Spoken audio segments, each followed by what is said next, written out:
What's up YouTube? I'm Alberta26 and for this video I'm going to try something a little different. I'm just going to do live commentary over the gameplay. I may still overlay some of the spell descriptions and stuff like that.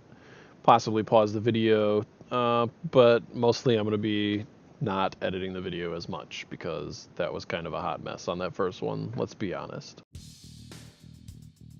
So here we are getting ready to start the dungeon. This is Mythic Freehold +2. I did this with a full pug. I don't know any of these fucking people, but I thought it went pretty well, all things considered. As the timer ends, so I would have liked to get this first pull by itself, specifically for that enforcer, because he is going to be throwing me around like crazy, and the dog's enrage.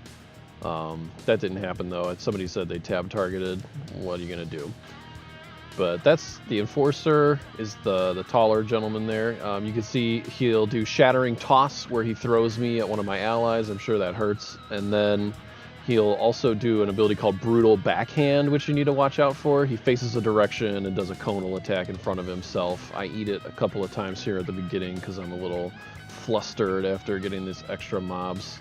The whole way leading up to this first boss, this guy is flying overhead and dropping these poison puddles on you. It's pretty tedious, but if you just keep moving, hopefully your DPS is high enough and you don't have to stand in one spot for too long fighting trash.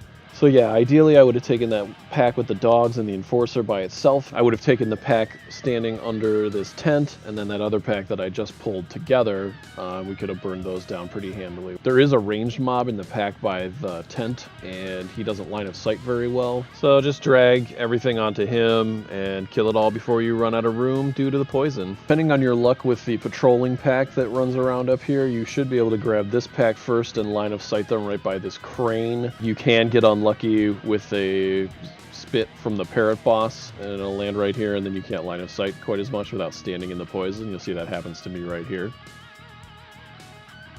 But sometimes that's helpful because here comes that patrol. So far your percentage should be on track. You don't really need that patrol to make the percentage. So just run along this way. You can skip several packs there and get right up to the last pull before the boss. This pull is pretty challenging. It's got two of those enforcers. It's got one of the dogs that enrages. Being able to soothe as a druid is nice. You don't have to break bear form in case you don't know that. But yeah, two of these enforcers, I get tossed around pretty freely during this pull.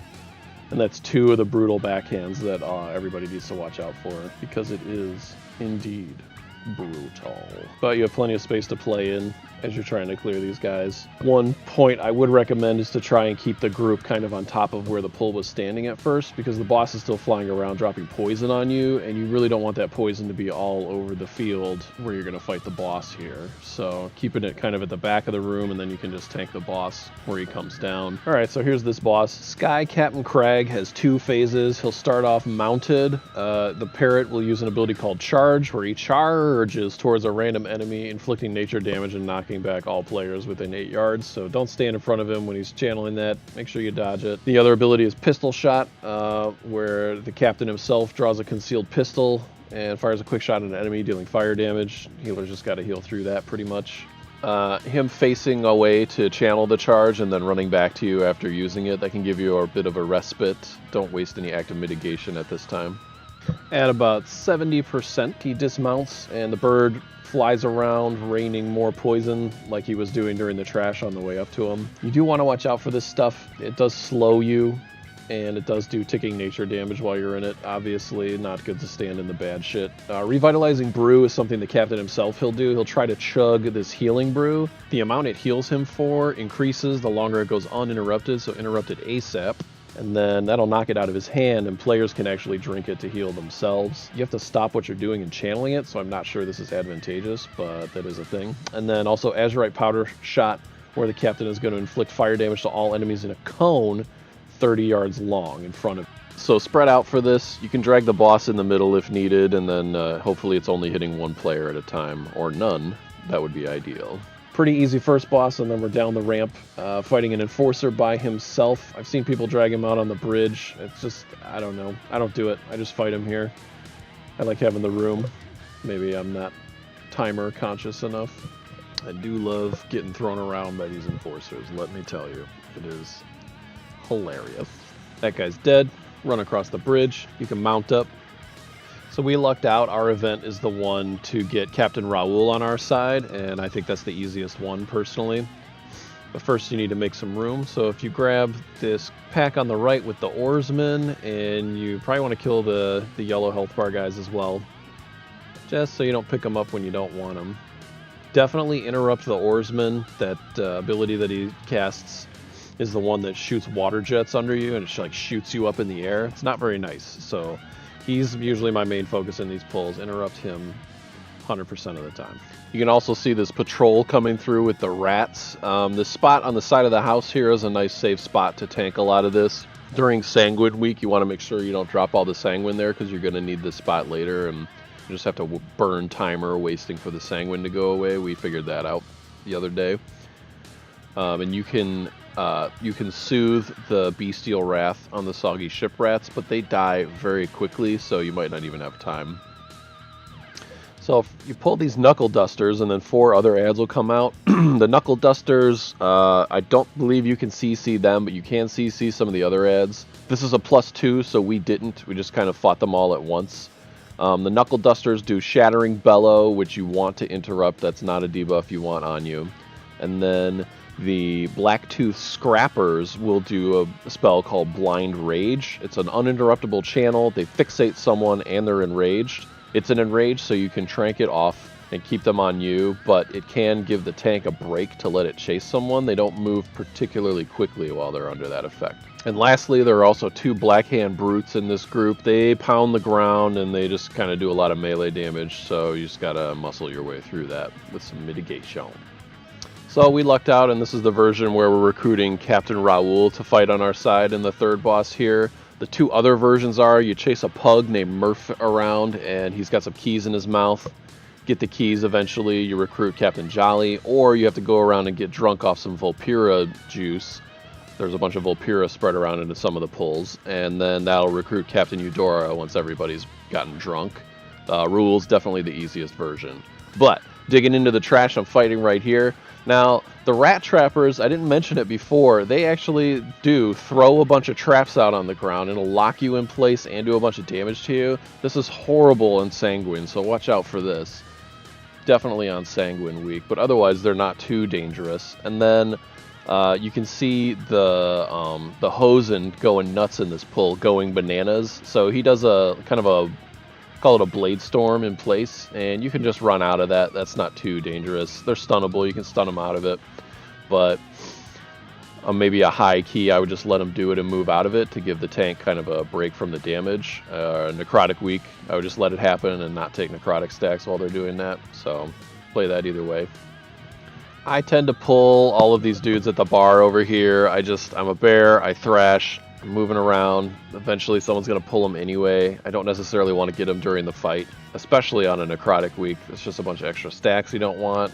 Or maybe on raging you would get them and they would just get all beefed out right as you're killing them. That would kind of suck. They're pretty weak, but I just kill them first. And now you face the Council of Captains. Raoul is on our side, but I will run through his abilities just so you know. So we got Blackout Barrel. Raoul throws an empty barrel at a random enemy, disorienting them until the barrel is destroyed. Just nuke that off of your ally. Barrel Smash lifts his emptied barrel of grog and slams it to the ground repeatedly for 4 seconds. All enemies within 10 yards suffer physical damage and are knocked back every second. So just get away from him when he starts doing that. It's pretty well telegraphed. And then Tapped Keg is the ability. So when allied with players, Raoul will tap a keg of his own personal supply, showering nearby allies with brew. Gets you a 15% damage buff. So do your best to tank near this when it's out. Maximize that 15% damage buff. Moving on to this nasty little Vulpera Eudora.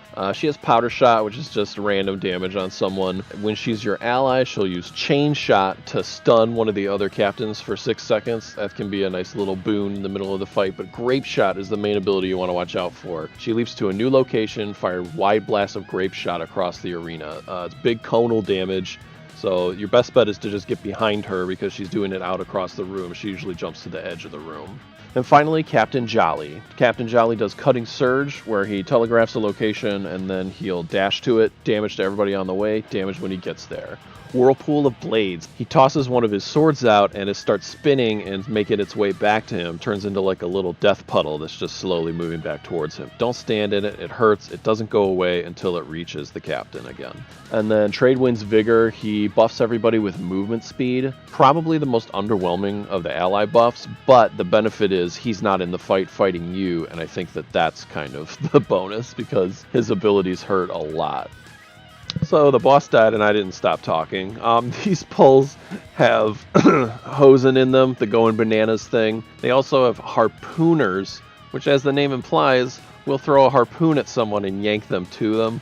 Now there's an Etten that patrols around up here. You don't have to pull him with a pack, but I do because it's a +2. He does ground shatter, which is just AoE damage around him. Run away from that. And then he throws rocks randomly. There's a little swirly letting you know where it's going to land, so just get out of it. You do need to pull the pack up on the right eventually. It is just faster to kind of burn it down with him if you can, since he's a long fight anyway. Next pack on the hill ahead. Burn your way through this. It's a little pack of 3. Now watch out for that patrol going up and down the hill over there. You just need to get across them. You don't need them for percentage. And actually, what I should have done is pulled this pack in through the Etten on the other side so that we could have got the encounter roleplay started sooner. But hindsight, nevertheless, I'm dragging this guy in, just making sure he goes down. Now you see we didn't start the RP nearly soon enough, so we're just kind of burning seconds while the goblin shrieks. Okay, so now we got to catch lightning. You got to stop and channel it, so you got to try and kind of predict where he'll be and click. We catch him eventually here. Come on. There we go.